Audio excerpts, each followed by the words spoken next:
Welcome to Navigating the Customer Experience. Want to improve your organization's customer service? Looking for insider tips to knock your customer socks off? Then you're in the right place. Here's your host, Yannick Grant. Welcome to Navigating the Customer Experience. On today's episode, our guest is Barry Klein. Barry is Vice President of Success and Enablement at Austin-Based Talroo, the data-driven job and hiring event advertising platform that helps businesses reach the candidates they need to build their essential workforce. Barry provides leadership to Talroo's team of Customer Success Analysts, who have both revenue and customer service responsibilities for multiple verticals. Passionate about establishing customers as partners, he focuses on long-term relationships, lifetime value, and establishing raving fans. With more than 30 years of experience in customer-facing and executive roles, including Vice President of Sales Engineering for Vignette Corp, Barry also spent several years running his own small business and consultancy. Barry holds a BS in Customer Science from Rensselaer Polytechnic Institute. So without further delay, sit back, plug your earphones in, and let's jump right into this conversation with Barry. Welcome, Barry. Thank you. It's a pleasure to be here. Thank you so much. Now, Barry, we always like to give our guests an opportunity to share in their own words a little bit about their journey. So I know we read your bio that gives us formally, how it is that you got to where you are today, but we always like to hear from our guests in their own words. How did you get from where you were to where you are today? Yeah, I appreciate you asking, Yannick. And it goes back, thank you for mentioning my alma mater, RPI. As you said, I was a computer science major. And I was in college in the late 80s. So the world of programming was very different than it would be today. But I wrote a lot of code. In fact, when I went to my parents' house years after I graduated and I saw the dot matrix paper printouts of the code I had written, I was like, who wrote this? I couldn't, in a million years, I couldn't have recreated that code. But by the time I graduated college, I knew that while I enjoyed coding very much, and it was why I went to get a computer science degree, I'd done enough. And what I became intrigued about was the intersection of the technology and people. And my first roles out of college were not really tech support per se, but sort of high-end engineering support for customers who were developing with our platform. And that led me ever closer to be closer to customers. And what I found I really enjoy, and what I imagine I'm best at, if I have to choose my best skill, is explaining and painting a picture about technical topics for non-technical folks. That is very gratifying. It's allowed me to have experience both with frontline decision makers, frontline influencers at any given customer, as well as executive suite folks who need these pictures drawn and need that insight. And I really enjoy that. And I especially enjoy not only doing that myself, but enabling teams to do that with best practices, all the nuance that you need when you're in that customer-facing role, whether it's pre-sales or post-sales, not just what you say, but how you say it. All those things come together to create the kinds of roles that are always dynamic, and no 2 days are ever the same. All right. So a big part of what you're doing at your current organization is recruitment, correct? That's correct. All right. So can you share with our listeners a little bit about why you believe recruitment is so important as it relates to customer service delivery? Like maybe connect the dots so that our listeners can have a good understanding of why having good recruitment techniques is critical to ensuring that you are aligned properly to get the kind of deliverables that you're looking from as it relates to customer service. Yeah, it is an interesting intersection because the skills and mindset of customer success folks is something that would exist regardless of what the industry you happen to be in is. But in our case, because Talroo is a talent matching platform that strives to match opportunities, especially for frontline workers, with having the frontline workers seeing the right job in the right place at the right time for the right price, so that we get the happy connection between an employer who needs the talent and the person who has the talent. making that connection is very gratifying. And our entire platform is aligned around that. And it does create an interesting mindset for us because we're helping employers recruit. And then you say, well, how does that affect our own recruitment? What are we looking for? What are the processes? Everything from how do we source our candidates to how do we interview them to how do we determine their cultural alignment with our organization? So all things recruitment are really near and dear to our heart. And the other thing that makes it fun is what we do is at an intersection of such a huge part of the economy.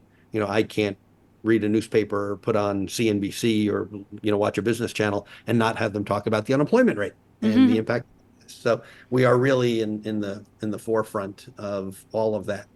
But one of the things that we've really been focusing on as we craft where Talroo is going is very personal to me in terms of how I recruit and who I hire and who I look for. One of the things we're seizing on as sort of our mission is improving the lives of both employers and candidates, one person at a time. And I love that tagline because it captures how personal it is, how it's one person at a time. And I believe in a leadership role, the single most important thing that you can do is hire well. That is absolutely the single most important thing. If you hire well, most things take care of themselves. You hire well, you train well, and you correct hiring problems quickly if you've made a mistake. If you don't have that proper connection, that's always very painful if you have to do that. And then really the role of, I believe, of a leader is to create the environment in which these talented people who are motivated and intelligent, where they can succeed. So I often say I don't do any real work. The thing that I'm most proud of is creating an environment in which these folks can succeed, get the political stuff out of the way, and set them up for success.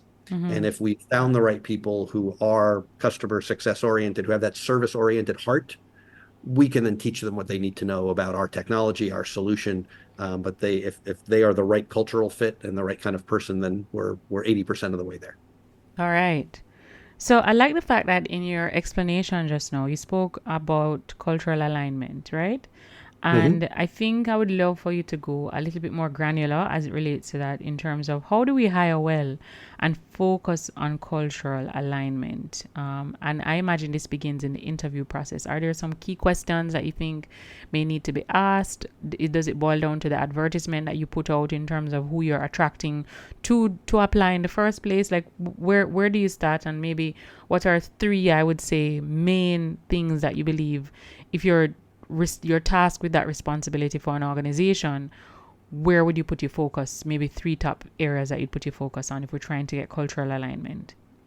It is a huge topic for us. And in fact, I was just speaking with my CEO yesterday, and we were thinking back on some candidates who didn't work out, not in my organization per se, but across the country, across the company. And in every case, when we violated, in a sense, our own rules, not that they're hard and fast rules, but when we looked past a lack of cultural alignment, the candidate didn't work out. And we have a very formal process whereby typically it's done by our HR department as part of the interviewing cycle, where a series of questions that are available are asked. In theory, these same topics would have come up in the other interviews with, you want a candidate to meet, some peers. Of course, I interview them as the hiring manager, and then they meet with HR. And I will tend to focus on interpersonal relationships and problem solving. When you look at our values, and we've written them down, and I think so many companies these days happily have their pillars of their culture on their websites. Whether they live by them is hard to say. I appreciate candidates who challenge us on those things and want to make sure that it's real. But we talk about things like being customer first. We talk about teamwork. We talk about accountability. I will, and others, I will focus very much on the teamwork aspect of things and conflict resolution, all with an eye toward, are we doing the right thing for our customer and for ourselves? I can become a Johnny One Note around win-win scenarios. I have no interest in someone who is so accommodating of a customer that they might put my company at risk.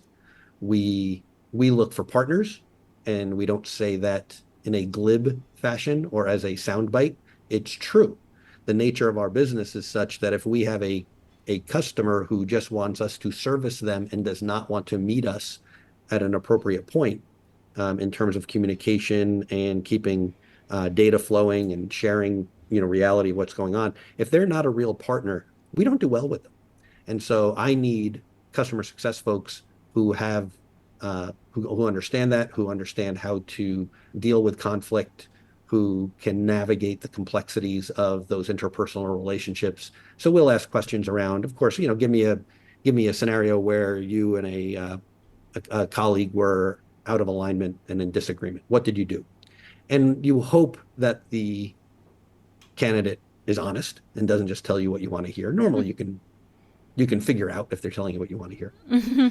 But that ultimately leads us to the single most important question in our values alignment survey when we take a candidate and we ask them to meet for a half hour with our HR department.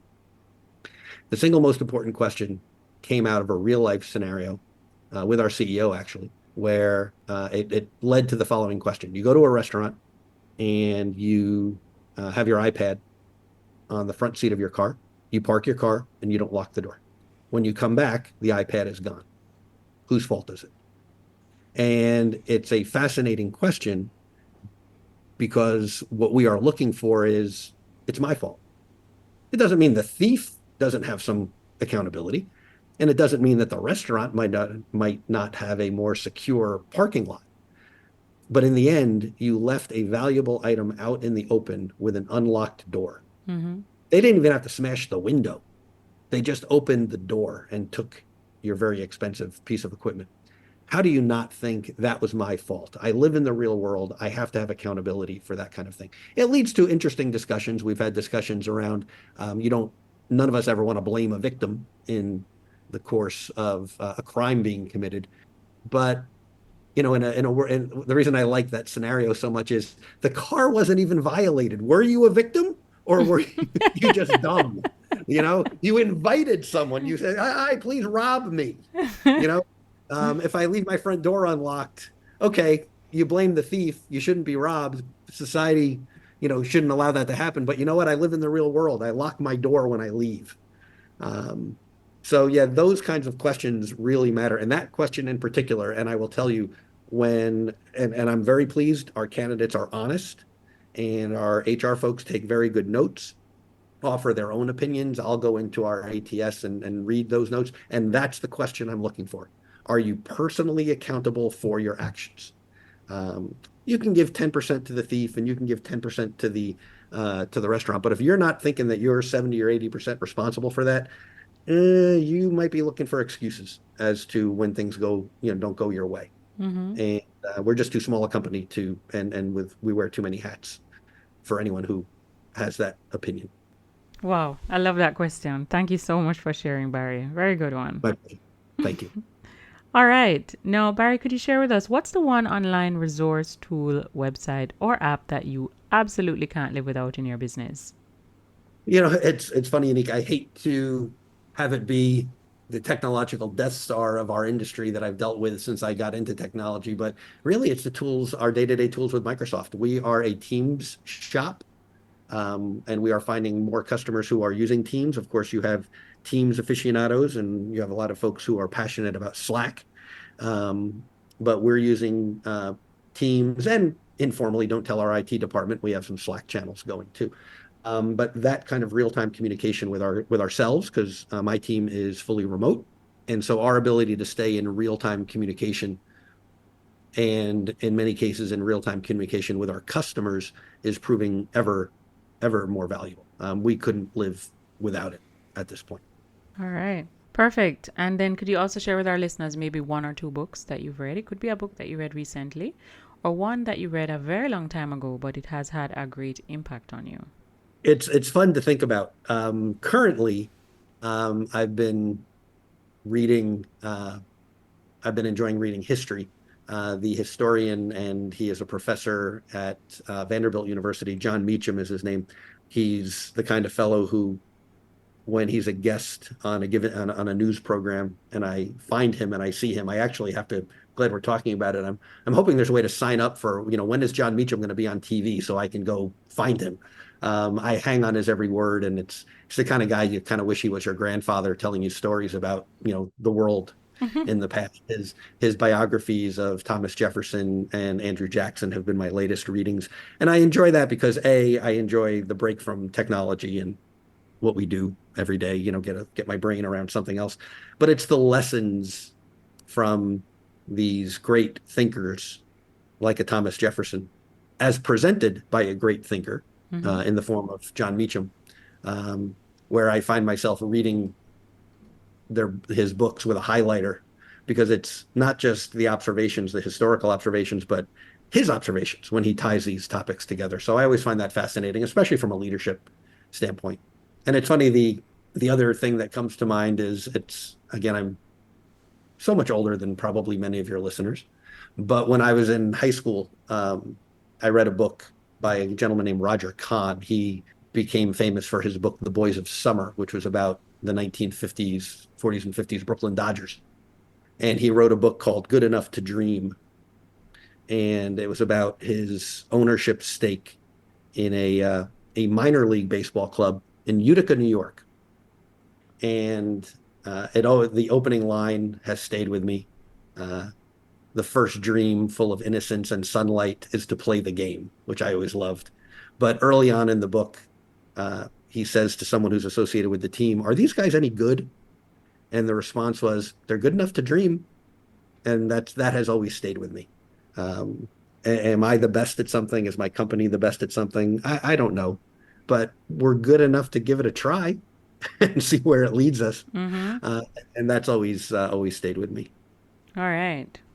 Okay, so we will definitely have that gentleman that you mentioned, as it relates to the Thomas Jefferson quotes that he provides and the history knowledge that he's provided you, as well as the book that you mentioned, in the show notes of this episode for any of our listeners that would like to tap into those awesome resources. Thank you. Now, Barry, can you share with us also what's one thing that's going on in your life right now that you're really excited about? Either something you're working on to develop yourself or your people. Within my organization, and I don't mind doing a commercial for the product Gainsight, which is a customer success platform. We recognized about 15 months ago, as Talroo was growing, both in terms of our customer base and our staff, that as a Salesforce shop and as a Microsoft shop, the needs for customer success weren't being met in terms of what do we need to record? What do we need to predict? Do we have a sense around who will keep their contracts going versus who is at risk of canceling? Just as a quick sidebar, Talroo, unlike a typical SaaS company, does not have a long-term contract. We have to earn our customers' business every month. They can cancel at will. And so it creates unique challenges and a real-time need to know what's going on with each customer. And so about 15 months ago, we embarked upon a project to implement a customer success platform. We ultimately chose Gainsight. I will say, for anyone who is looking for a customer success platform, all of the players in the industry who we looked at were terrific. I don't think you could go wrong. Churn Zero to Tango, others, they were all first-class organizations, and we happened to choose Gainsight. And that became an immediate game changer and continues to be. And so in my and so when we and thank you for the question about what am I focused on, where are we growing, how are we evolving? When we first rolled out Gainsight, it was primarily to support our efforts to track and manage and deal with renewals and even upsells, very important for upsells, with our direct customers, employers who come to us and say, Talroo, we will work with you directly to please advertise our jobs out in the world. And that's what we really started with for the majority of our first year with the product. But I have other caliber of customers who my team has to look after, including advertising agencies and including including job boards who we've had relationships with for years, who send us their jobs to advertise. And the needs are different across those different caliber of customers. And getting Gainsight rolled out now for the other members of my team, and candidly getting adoption of it. One of the things we've done very well, and that I would encourage anyone thinking about any large software purchase, is, the people can kill a project. If any given team refuses to use Salesforce will fail. If any team refuses to use Gainsight will fail. People can win and really torpedo a project.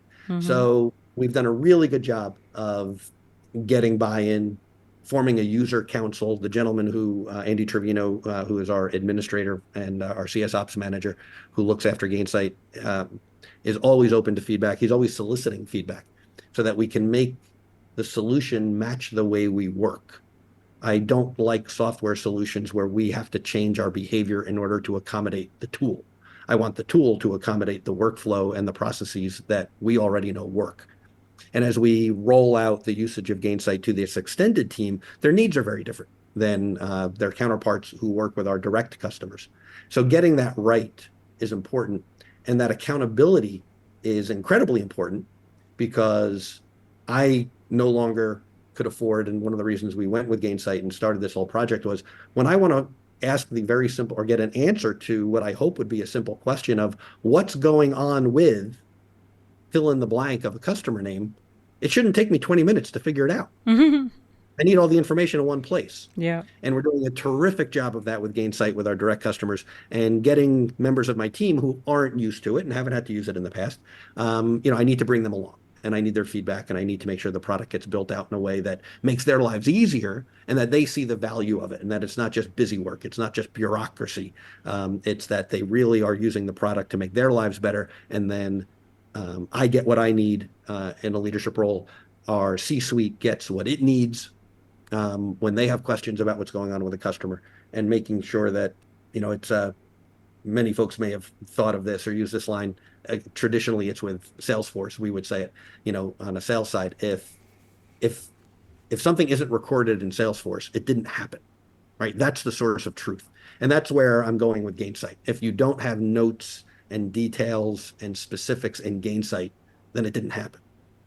And you don't want to do that for bureaucratic reasons. You want to do it because it makes the organization better and your customers more successful.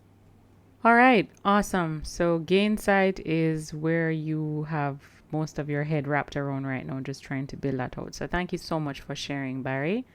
My pleasure. Can you also share with our listeners, they would have tapped into this episode and they're quite intrigued with your journey, your story, your organization, and they'd like to connect with you online. Where can they find you online?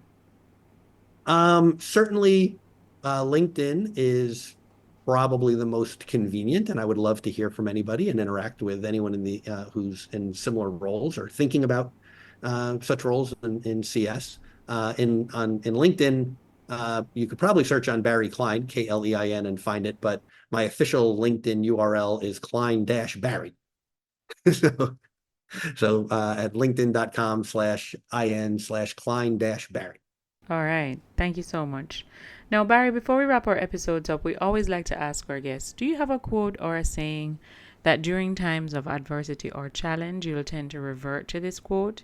If for any reason you got derailed, or there was an obstacle or a hurdle that was presented to you and it caused you to, just not be on track, but that when you thought of that quote or when you recited that quote, it kind of got you back on track. Do you have one of those?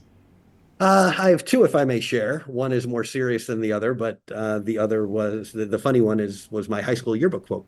But I will say plainly, I'm not a praying or religious person by nature, but I will go back to, dear God, grant me the strength to change the things I can, accept those that I can't, and the wisdom to know the difference. It really gets hard to know where you need to invest your time and energy. What should you care about? What do you need to back off of? What can't you change? So yeah, the wisdom to know the difference between what you can change and what you have to accept is something I think about a lot. All right. The more fun quote is from the old Mary Tyler Moore show, in the episode in which the character Chuckles the Clown is tragically killed because he is the master of ceremonies for a parade, and he gets run over by an elephant dressed as a peanut, which leads to a ridiculous number of jokes and things about a man dressed as a peanut killed by an elephant. But because he was a clown by nature, his quotes and the things that he did become a big part of the show. And my high school yearbook quote was, "A little song, a little dance, a little seltzer down your pants." in moments of lightness, in moments of stress, you know what? How serious can life be? A little song, a little dance, a little seltzer down your pants. I love it. All right. Okay, Barry, thank you so much for taking time out of your very busy schedule and hopping on our podcast today and sharing all of these great insights as it relates to cultural alignment and recruitment, ensuring that you're getting the right fit to ensure that you're able to meet the deliverables. And as you mentioned, just mitigating against the wrong fit and mitigating against challenges and issues that could have been prevented had the recruitment been aligned and selected properly from day one. So I thought it was a great conversation, and I just want to say thank you so much for taking time and sharing with us today. I enjoyed this very much. I'm flattered to have been here, and I hope that the conversation is useful for your listeners. Thank you for the opportunity. Just want to remind our listeners you can follow us on X at NavigatingCX, and feel free to join our private Facebook group, Navigating the Customer Experience Community. Until next time, I'm your host, Yannick Grant. We also have a new book available on Amazon, The ABCs of a Fantastic Customer Experience. It's available in ebook and paperback. So if you want to increase revenue in your organization, build a stronger service culture, and create employees or develop employees who are really mastering service delivery in your business, you need to grab a copy of this book. Until next time, I'm your host, Yannick Grant. Thanks for listening. For more awesome resources to take your customer service game to another level, head over to navigatingthecustomerexperience.com. See you next time.